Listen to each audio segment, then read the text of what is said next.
Detroit. This was motivated by Joe's visit to Detroit this year for the auto show, where he drove through and said, oh my God, the rest of the country doesn't really realize what happened to Detroit in this recession. We thought maybe just a few plants got closed. So I thought maybe I'd talk a little bit about Detroit. So this is Michigan. It's a huge state. Detroit is down here. I went to college way up there. It's a 12-hour drive. And so you can see how big the state is. Ann Arbor, this is where I live, right around here. For most of my life, for all of my life, I've lived in Michigan. For most of my life, people who didn't live in Detroit sort of didn't support Detroit. So we're like, oh yeah, that's Detroit. That's not Ann Arbor. That's not the west side of the state, which has beautiful beaches. You know, so we sort of talked around Detroit, and we didn't really support it. I think that has to change. So this is how big Detroit is in terms of real estate. You can put San Francisco, Boston, Manhattan all in the footprint of Detroit. So that gives you some idea of how massive the city can be. It's in decline. It was the 5th largest city in 1950, but now it's about the 11th largest city, and the population has dropped in half.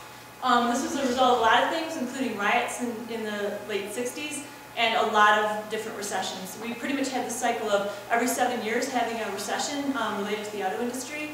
Cars last around 5 to 7 years, and so maybe that has something to do with it. But anyways, we're not going to talk about the decline, except for when you see this. This is what parts of the city look like now.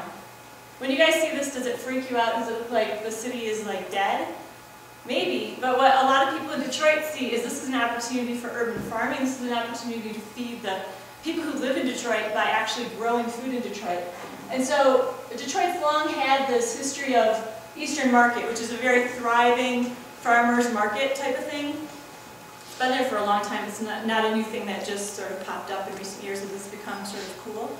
But now there's this whole notion around grown in Detroit where restaurants are featuring produce that was grown in Detroit. There is some speculation that the amount of urban farmland that's available in Detroit could actually feed the entire city.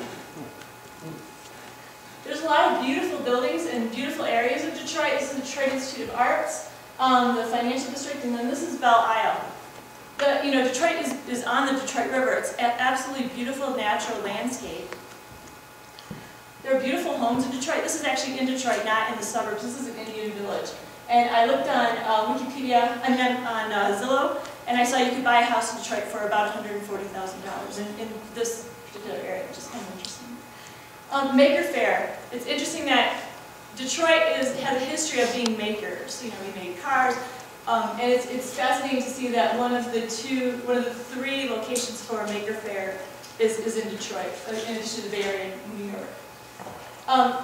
But mostly the story about Detroit is about the people who are trying to make a difference. So this guy is Chaz Miller. He's an artist, and he's trying to build beautiful sculpture all over Detroit. He's building these butterflies, and his goal is to put 1,000 butterflies all over Detroit and beautify the city. There's a guy named Eric Prue. He's a filmmaker. He's making this absolutely amazing film about Detroit. It shows a lot of the negative things about Detroit and counters them with positive. I can't do justice at all to what he's done. Go and look at this, lemonadedetroit.com. The trailer, it's completely amazing.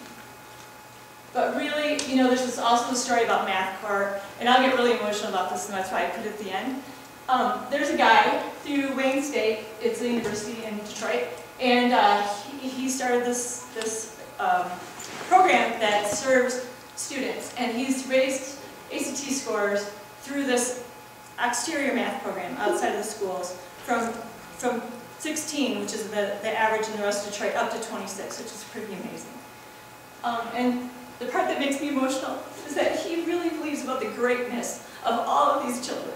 And he just talks about this with so much emotion that when he talks, he's in tears. He talks about how loving these kids just makes you crazy and do crazy things with your program. And it's people like this that really believe in Detroit and really make you believe that that city can actually thrive. And it can look like this. And it does. Thank you.